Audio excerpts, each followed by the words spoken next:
À présent, dis-moi, tu n'es pas un peu jeune pour ça? Eh bien, c'est-à-dire qu'en tant que baron, j'ai une demeure à entretenir désormais. J'ai besoin d'argent et ce jeu pourra m'en procurer. Très bien, je vois. Il est vrai que tu disposes de ton propre titre et pas des moindres. Cela engendre de nouvelles responsabilités que tu dois assumer. Nous devons encore présenter nos hommages à quelques personnes. Tu devrais en profiter pour faire connaissance avec les enfants de ton âge. Il a pas tort, j'abuse peut-être un peu. Recevoir un titre et jouer les businessmen à 10 ans, c'est pas vraiment commun. Que faites-vous seul, Monsieur Caïn? Je peux vous tenir compagnie? Télès doit rester avec le roi et la reine, mais nous pouvons discuter à deux. Ah, merci, c'est gentil. Comme c'est impressionnant. Je ne m'attendais pas à ce qu'il y ait autant de monde à ce bal. Télès est trop occupée pour passer du temps avec moi pendant ce genre d'événement. Heureusement que vous êtes là, Monsieur Caïn. Pardonnez-moi, mais pourrions-nous laisser tomber les formalités entre nous? Je peux vous tutoyer alors? Et vous appeler Caïn, à moins que Baron Caïn ne soit plus approprié? Non, c'est pas la peine, Caïn tout court, cela suffira amplement. Ah oui? Comme tu voudras, Caïn tout court. Caïn tout court. Oh, Caïn tout court. C'est pas la peine de le Caïn. répéter en boucle non plus. Tout court.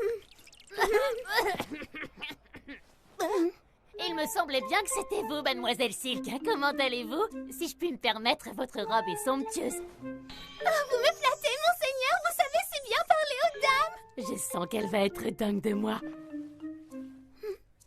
Elle est tellement distante, on dirait une autre fille. Fiche le camp, le noblio. T'es en présence du seigneur Habit, fils du marquis Corgino, et il aimerait discuter avec mademoiselle Silk. Alors du balai! J'avais raison, c'est bien le fils de ce vautour. Dis donc, tu pourrais au moins le saluer d'abord, espèce de malotru. Ah, bonsoir, monsieur Habit. Enchanté. Comment trouvez-vous le bal? Je suis le jeune baron Caïn. Non mais tu te prends pour qui, le noblio? T'es qu'un fils de baron quelconque et t'oses l'appeler monsieur? C'est seigneur Habit pour toi, compris? Quant à nous, on est tous les deux fils de vicomte. Alors tu dois nous appeler monseigneur aussi. Ça va, pas la peine de vous emballer. De toute évidence, ce jeune homme est issu d'une lignée si pauvre qu'il n'ose même pas nous dire son nom de famille. Écoute, si tu me présentes tes excuses, je me chargerai de calmer mes compagnons. Après tout, je ne voudrais pas importuner mademoiselle Silk. Je rêve. Comment osez-vous lui parler de la sorte? Calme-toi. C'est qu'un malentendu, c'est à monsieur Habit de s'excuser. Qu'est-ce que tu racontes? Eh bien, vous avez interrompu notre discussion. Ce n'est donc pas moi le malotru, c'est vous. Espèce de moins que rien. Non seulement tu refuses de t'excuser, mais tu me prends de haut avec tes grands airs. Puisque c'est comme ça, on va régler ça dehors, dans un endroit plus discret. Oups, je sens qu'on va pas être copains, lui et moi. Bon alors, qu'est-ce que tu as prévu de faire, Caïn? T'es sûr que tu préfères pas plutôt rentrer et profiter du bal? Non, je m'inquiète pour toi, moi. Hors de question que je m'en aille. T'inquiète pas, je risque rien. Mais quand même, on ne sait jamais. Arrêtez de flirter. Je suis sérieux, vous pourriez au moins faire l'effort de regarder par ici et d'écouter ce que j'ai à vous dire. Mes compagnons ici présents ont tous deux reçu la bénédiction de la déesse de la magie. Tremblez face à leur... Non, Caïn. Protège-moi, j'ai peur. Bas les pattes, éloigne-toi d'elle tout de suite. Tu vas voir ce que tu vas voir. Admire la puissance. C'est quelle main déjà, la droite ou la gauche? C'est encore plus terrifiant quand il hésite. Attention! J'en appelle à la déesse Leno. Faites que la magie en moi se réveille. Aïe, ah! Je sens la puissance de mes pouvoirs s'intensifier. Que ma magie se matérialise pour surgir des ténèbres et nous éblouir de son éclat.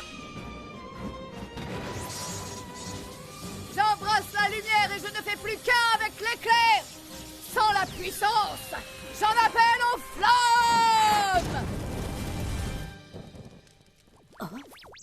Pathétique. Ridicule. Il est sérieux? Bon, allez, à mon tour. Je vais le remettre à sa place avec ma magie. Passe-moi le grimoire.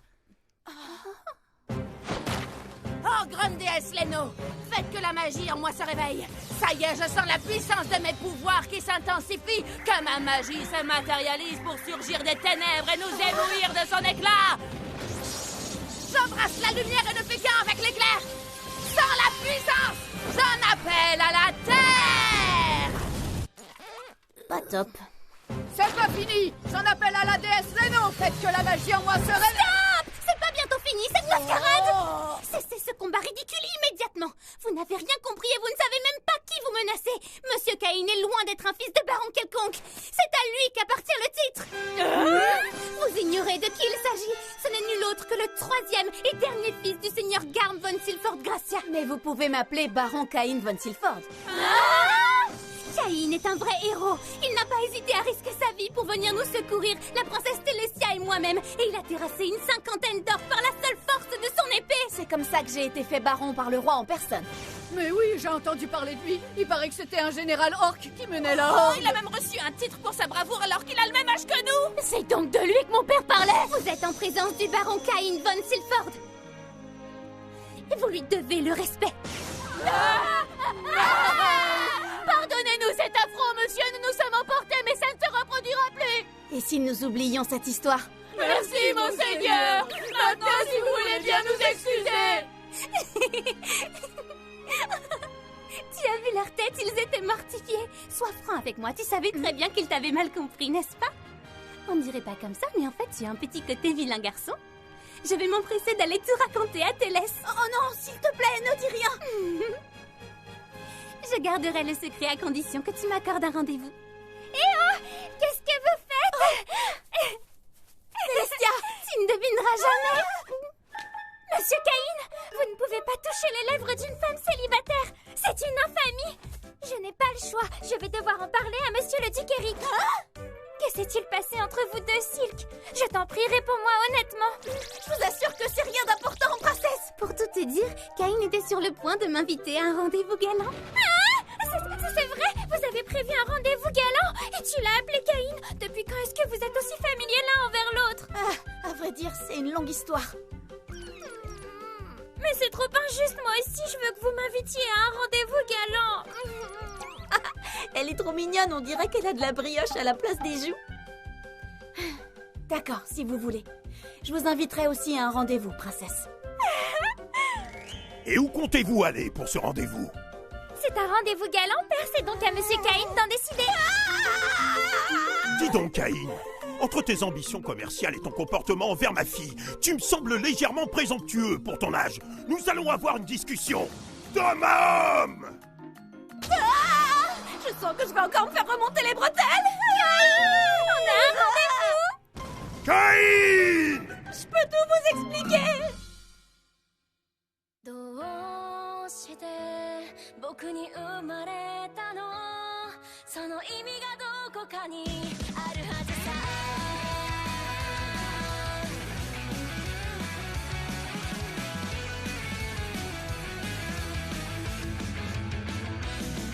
絶対に神様も気まぐれそんなんじゃないよ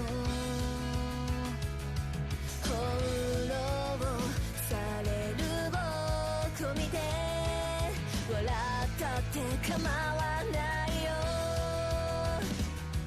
どうして僕に生まれたのその意味がどこかにあるはずさどうして君だったのかないっそこの出会いを愛と呼んでもいいよね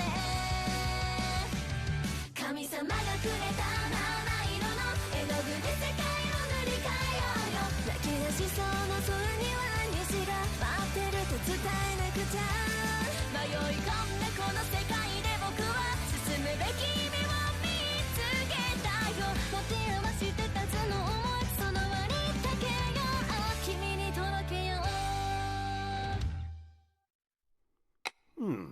Voilà un jeu des plus amusants. J'aimerais presque le garder pour moi. Tu es sûr de vouloir le vendre? Bien sûr, j'ai même l'intention d'en faire profiter chacun des habitants de ce royaume à un prix raisonnable, votre majesté. Au fait, mon cher Caïn, j'ai cru comprendre que tu avais aussi promis un rendez-vous galant à ma fille. Même si vous êtes fiancés, cela doit rester secret pour le moment. Alors tâche de ne pas attirer les soupçons. C'est clair? Monsieur le duc a raison, il est important de conserver la plus haute discrétion. C'est compris, bourreau des cœurs? Ils ont une sacrée poigne.